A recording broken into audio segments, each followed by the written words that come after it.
In 1976, the U.S. government pulled a food dye off American shelves that had colored breakfast for decades. Kids never knew. They just kept eating.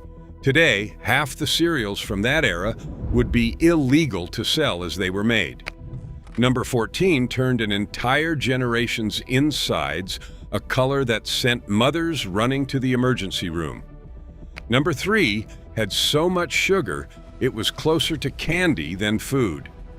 These 25 cereals built childhood in the 1970s. Then the science caught up. Hit that subscribe button and let's count them down. Number 25, Corny Snaps. This was the cereal that looked like little curled seashells and hit shelves in 1976 with a rooster mascot who could not stop laughing. The trick was the coating. Kellogg's took plain corn, curled it, and glazed it in a hard sugar shell that stayed crunchy in milk longer than almost anything else on the shelf. A box cost about 69 cents. Kids loved that it did not go soggy before you reached the bottom of the bowl. But here is what made it work. That shell was mostly sugar and artificial color, and the whole thing leaned on the same synthetic dyes that regulators are now working to strip out of the food supply. Corny Snaps vanished by the early 1980s, and almost nobody noticed. But for a couple of years, that laughing rooster owned Saturday mornings. Number 24, King Vitamin. He wore a crown, he had a white beard, and he promised your mother something no other cartoon character on the cereal aisle would say out loud: health. Quaker launched King Vitamin as the cereal that was fun and good for you, dusted with a full spread of added vitamins so parents could feel fine about the sugar underneath. A box ran under 50 cents, one of the cheapest on the shelf. The little gold crown-shaped pieces turned the milk faintly sweet. Here's the catch. The fortification was so heavy that a couple of bowls could push a small child past the daily limit for certain vitamins. Nobody talked about vitamin toxicity in 1970. They just saw the crown and the word vitamin and felt like good parents. Today, that level of fortification aimed straight at kids would draw a hard second look. Number 23, Pink Panther Flakes. In 1972, Post tied a cereal to the coolest cartoon cat on television, and the gimmick was pure spectacle. The flakes themselves were pale, but they were loaded with dye that did one thing. When you poured on the milk, the whole bowl bloomed pink. Not a hint. A full carnation pink that looked like strawberry milk you did not add anything to. Kids begged for it because it was a magic trick you could eat. A box cost around 65 cents. The problem was the exact problem regulators are chasing right now. That color came from synthetic red dye designed to bleed into liquid, the same category of petroleum-based colorant the FDA is pushing companies to abandon. Pink Panther Flakes only lasted a couple of years. The milk turning pink was the whole point, and the whole point is what would sink it today. Number 22. Grins and smiles and giggles and laughs. Yes, that was the actual name, printed in full on a Ralston box in 1976. It was maybe the most 1970s thing ever sold at breakfast. Little sugar-frosted corn faces, each one grinning, mixed right into the bowl. The marketing promised kids the cereal was happy to see them. A box cost about 70 cents. What sold it was the pure whimsy, a cartoon of a family of grinning creatures who lived in a place called Cerealville. But strip away the wonder, and you had another heavily sweetened, brightly colored corn cereal aimed with laser focus at children too young to read the ingredient panel. The name alone tells you the era. Nobody was selling breakfast to parents. They were selling a feeling to 5-year-olds, and that direct pitch to children is exactly what watchdogs spent the decade trying to rein in. Number 21. Cookie Crisp. In 1977, someone at Ralston asked a question that should have been a joke. What if we let kids eat cookies for breakfast and told their parents it was fine? Cookie Crisp was tiny chocolate chip cookies, shrunk down, poured in a bowl, and drowned in milk. The original mascot was a cookie-loving wizard, later a cartoon burglar sneaking bowls of the stuff. A box cost about 89 cents. Kids could not believe their luck. Cookies for breakfast that your mom bought on purpose. The genius and the problem were the same thing. The cereal made no pretense of being anything but dessert, and it trained a generation to expect breakfast to taste like a treat. It still exists in a reformulated version, but the original pitch, cookies as a legitimate morning meal for children, is the kind of framing that gets a company hauled in front of regulators today. Number 20. Waffle-Os. Little waffle-shaped cereal bites that came with a maple flavor and a cartoon cowboy named Waffle-O Bill. General Mills put it out in 1979, chasing the idea that if a cereal tasted like a syrup-soaked breakfast, kids would inhale it. They did. A box cost about 85 cents. The maple version dyed the milk a light amber, and the whole thing was engineered to deliver that diner breakfast sweetness in a dry, shelf-stable form. What made it a product of its time was the flavor science. Artificial maple flavoring and coloring layered over a sugar base, sold with a cowboy who lassoed cereal bites on television every Saturday. Waffle-Os rode off into the sunset by the early 1980s. It was harmless fun, but it was also another brick in a wall that people were starting to notice.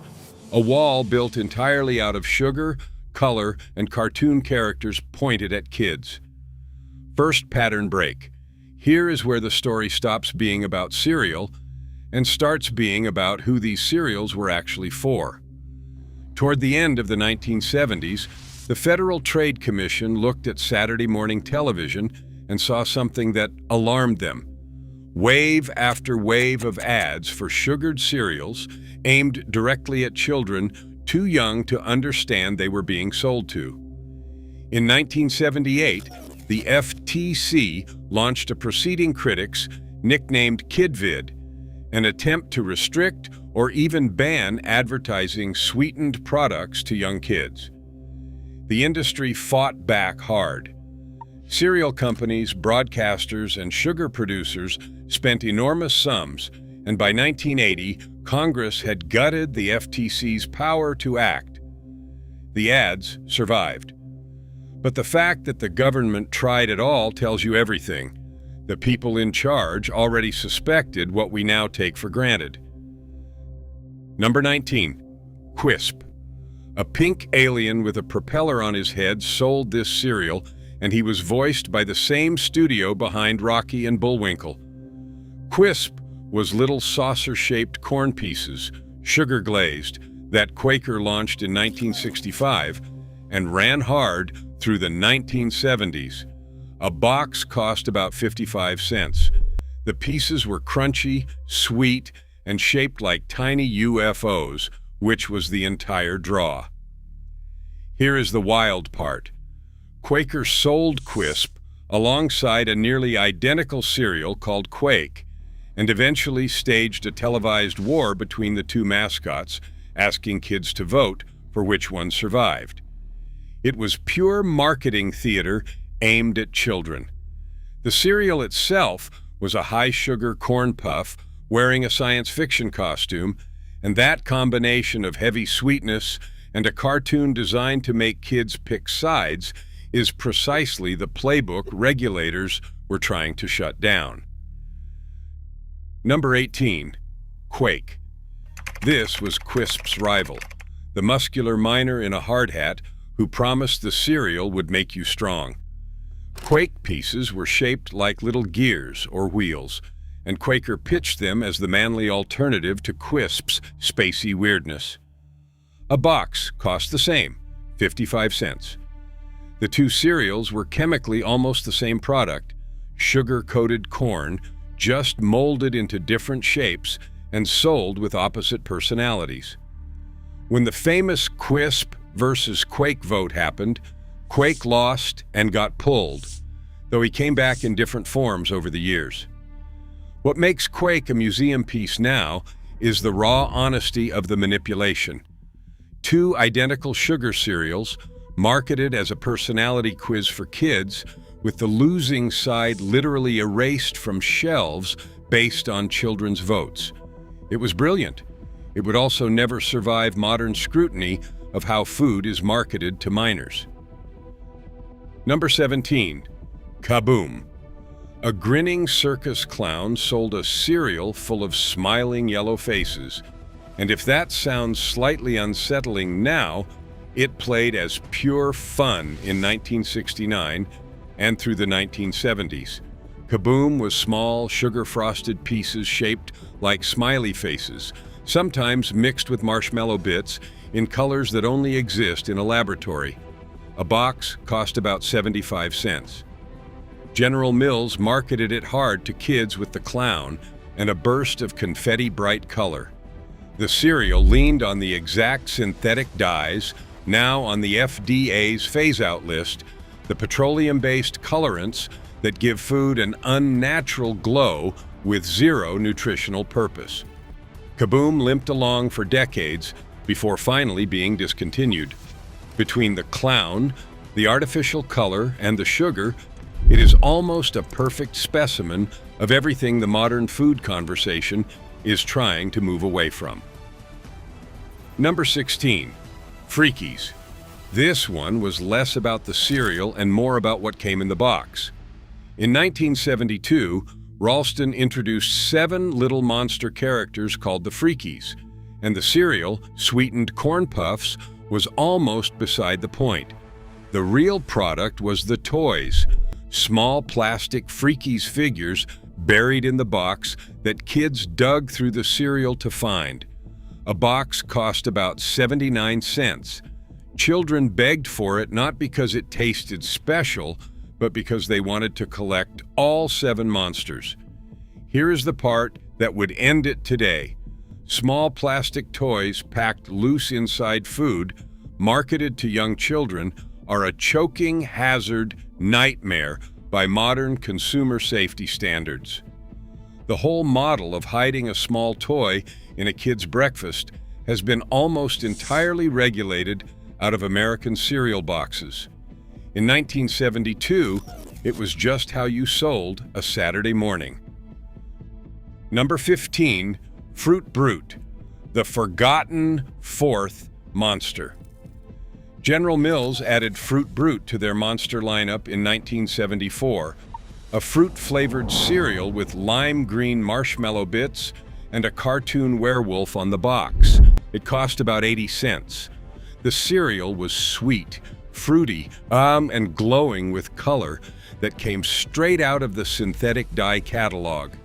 Fruit Brute never caught on the way Count Chocula and Frankenberry did, and it got quietly discontinued by the early 1980s, which is why it later became a cult collector's item. What ties it to this list is the same thing that made all the monster cereals magic. Bright artificial marshmallows and neon coloring aimed at kids during the Halloween season. That lime green glow is exactly the kind of petroleum-derived color that regulators are now working to strip out for good. Number 14. Frankenberry.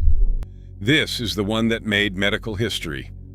When General Mills launched Frankenberry in 1971, they colored it that bright strawberry pink using synthetic red dyes that the human body simply cannot break down. So the dye passed straight through. In February 1972, a 12-year-old boy in Maryland was hospitalized for 4 days after doctors feared he was bleeding internally. The cause turned out to be Frankenberry. The case was written up in the journal Pediatrics under the polite name benign red pigmentation of stool, but everyone remembers what the doctors actually called it: Frankenberry stool. Mothers across the country panicked, rushing kids in for testing. A box cost about 80 cents. General Mills eventually switched dyes, and one of the original colorants, red dye number 2, was banned outright in 1976 after being linked to cancer in lab rats. That is the definition of a cereal that would never be allowed as it was. Second pattern break. Here is the reckoning that took 50 years.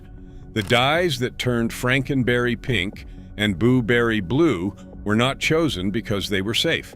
They were chosen because they were cheap, bright, and stable. Red dye number 2 got yanked in 1976.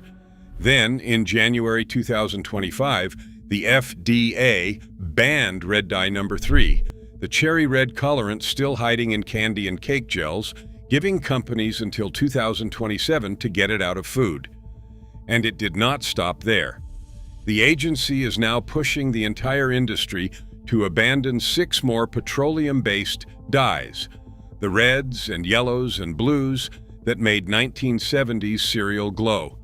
The colors our parents fed us by the bowlful are being escorted off the shelf one by one. The grandmothers were suspicious. The scientists finally agreed. Number 13. Boo Berry. The world's first blueberry-flavored cereal, launched by General Mills in 1972 with a Boris Karloff-style ghost on the box. Boo Berry was sweet corn cereal with blue marshmallow bits, and it earned its own footnote in the pink poop panic. The blue coloring, based on blue dye number 1, did to some kids' insides what Frankenberry did in reverse. It turned things green. A box cost about 80 cents.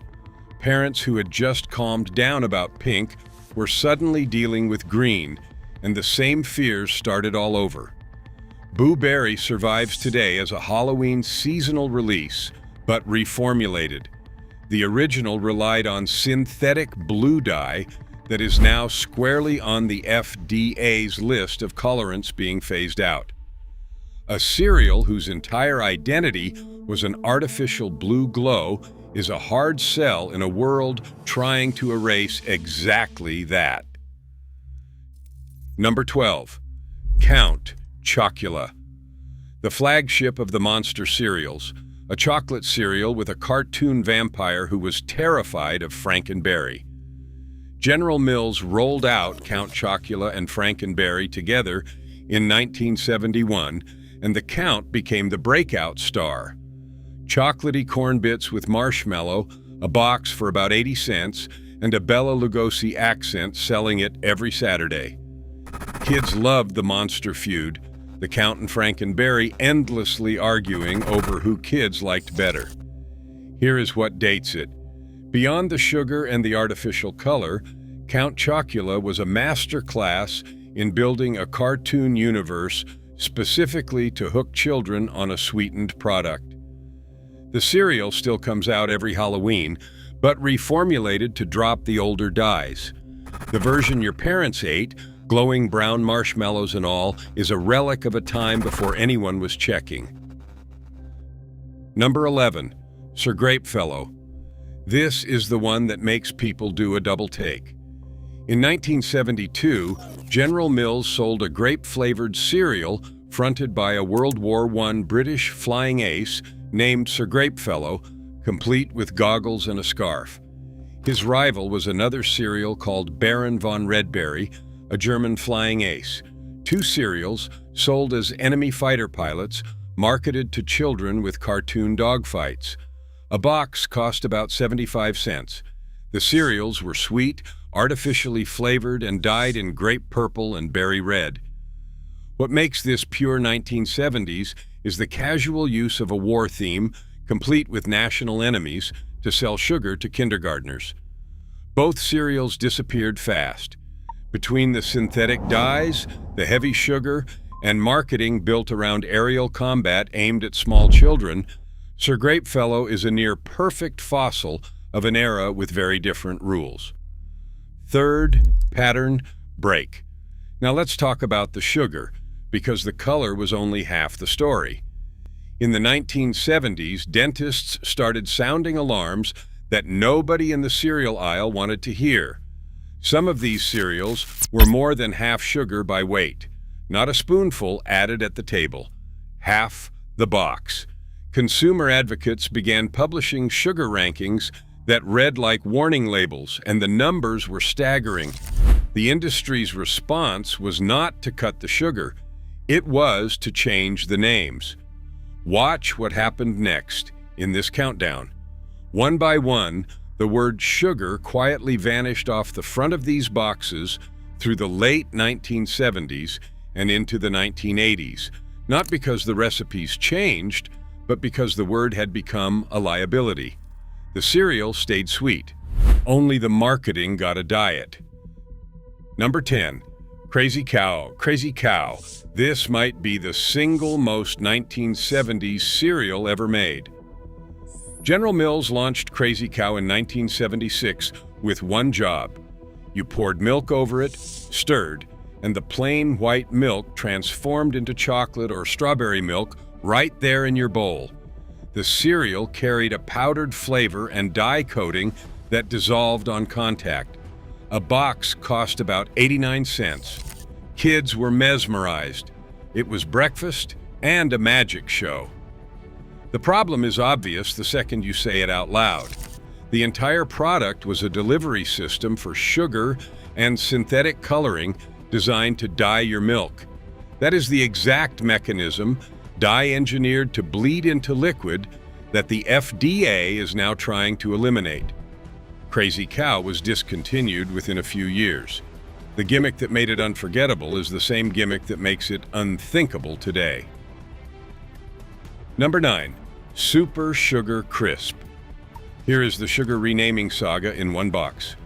This cereal launched decades earlier with the word sugar right in the name, fronted by Sugar Bear, a smooth-talking cartoon bear in a blue turtleneck. Through the 1970s, it was Super Sugar Crisp, sweet golden puffs of wheat with a hard candy glaze. A box cost about 70 cents. Then, as sugar became a dirty word, the company quietly renamed it Super Golden Crisp and eventually pushed Sugar Bear to just Golden Crisp. Same cereal, same sweetness. The word sugar just evaporated off the front. That single edit tells you the whole story of the era. The product did not get healthier. The label got smarter. A cereal that once bragged about sugar in its own name is a monument to how the industry handled the backlash by hiding it instead of fixing it. Number 8. Cocoa Puffs. Sonny the Cuckoo Bird went cuckoo for these, and so did every kid in America. Cocoa Puffs were little chocolate-flavored corn balls that turned your milk into chocolate milk by the bottom of the bowl, and General Mills sold them hard through the 1970s. A box cost about 75 cents. The hook was the milk transformation, and Sonny, the manic cartoon bird, driven to a frenzy at the mere mention of the cereal. Here is the honest read. Sonny was essentially a cartoon character who lost all self-control around a sugary product, sold to children as comedy. The cereal itself paired a heavy sugar load with cocoa flavoring and coloring. Cocoa Puffs still exists, reformulated over the years, but the original recipe and the Go Cuckoo marketing, a mascot modeling total loss of control around sugar, belong to a looser time. Number 7. Tricks. Silly rabbit. Tricks are for kids. That slogan alone captures the whole 1970s cereal philosophy. Tricks were fruit-flavored corn puffs in impossibly bright colors, and General Mills built an entire long-running campaign around a rabbit who was cruelly, endlessly denied the cereal because he was not a child. A box cost about 75 cents. The colors were the selling point, a rainbow of red, yellow, and orange that came entirely from synthetic dye.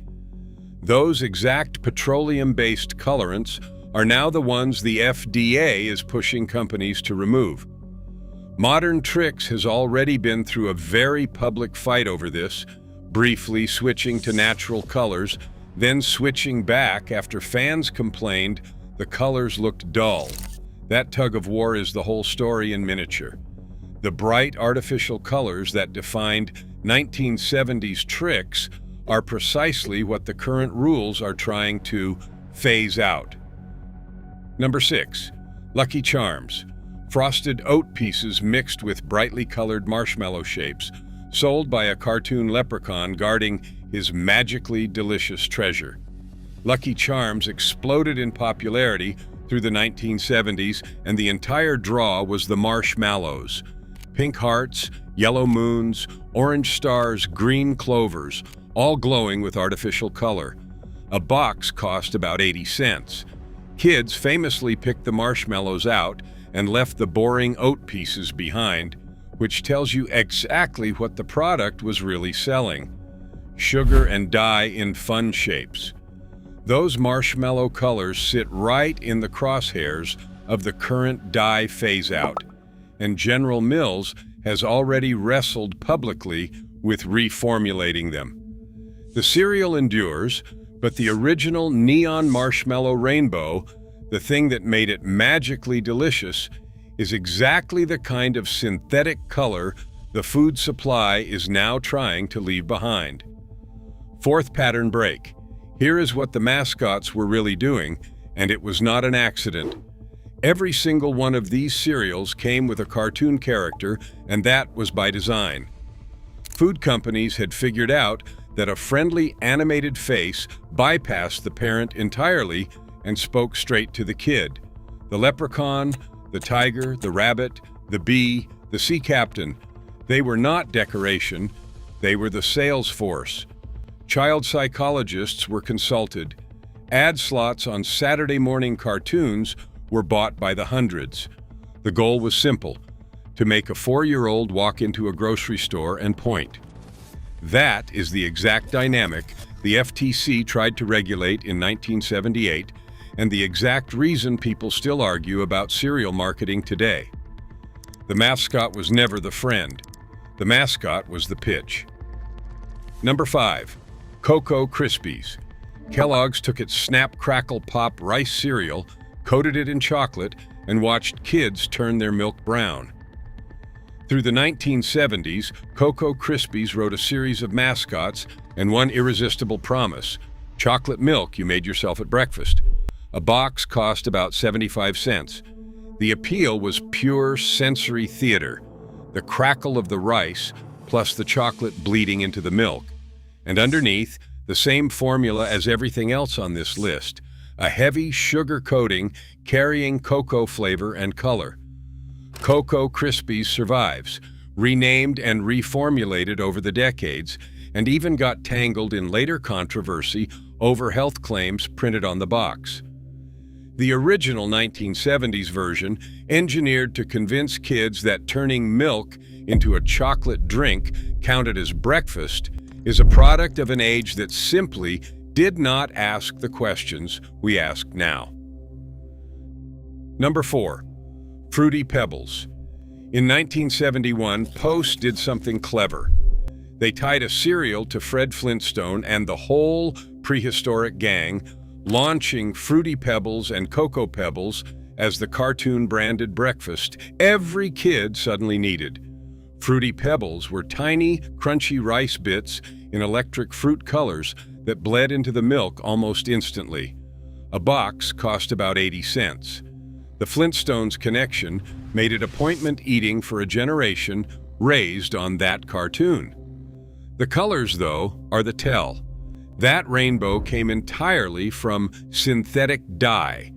The exact petroleum-based colorants the FDA is now driving out of the food supply, and the milk-staining brightness was the whole point. Fruity Pebbles is still enormously popular, but the version that hooked kids in the 1970s, glowing with artificial color and tied to a Saturday morning cartoon, sits right at the center of everything the modern rules are trying to change. Number 3. Sugar Smacks. This is the one the sugar warnings were built around.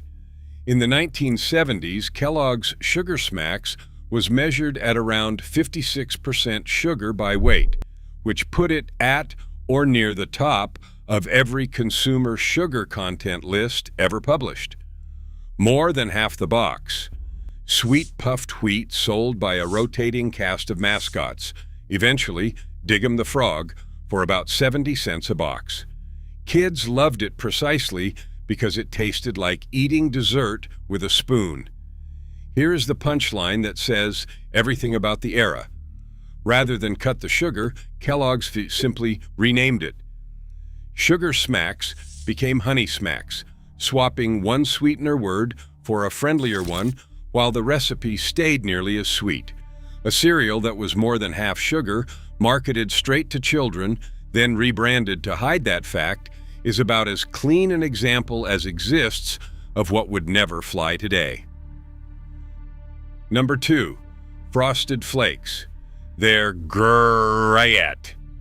Tony the Tiger's booming voice sold more cereal than almost any mascot in history, and for most of its life, this product carried a very different name. Sugar Frosted Flakes. Corn flakes coated in a hard sugar glaze, launched decades earlier and dominant all through the 1970s, about 75 cents a box. The cereal was engineered so the frosting stayed crisp and the milk turned sweet. Then, as the word sugar became a marketing problem, Kellogg's quietly dropped it, and Sugar Frosted Flakes simply became Frosted Flakes. Same tiger, same glaze, same sugar, just a cleaner name. That single deletion is the whole 1970s cereal story compressed into one box. Nothing about the food changed, only the way it was sold to your parents changed. The frosting your grandparents poured into a bowl is still sweet. They just stopped putting the evidence on the front. Number 1, Cap'n Crunch. The most iconic sugar cereal of them all, and the one with the most infamous side effect. Cap'n Crunch launched in the 1960s and ruled the 1970s, sold by a cartoon sea captain and built on sweetened corn and oat nuggets coated in a hard, jagged sugar shell engineered to stay crunchy in milk. A box cost about 75 cents. And that shell is exactly the problem, because it was so hard and so sharp that it became famous for shredding the roof of kids' mouths.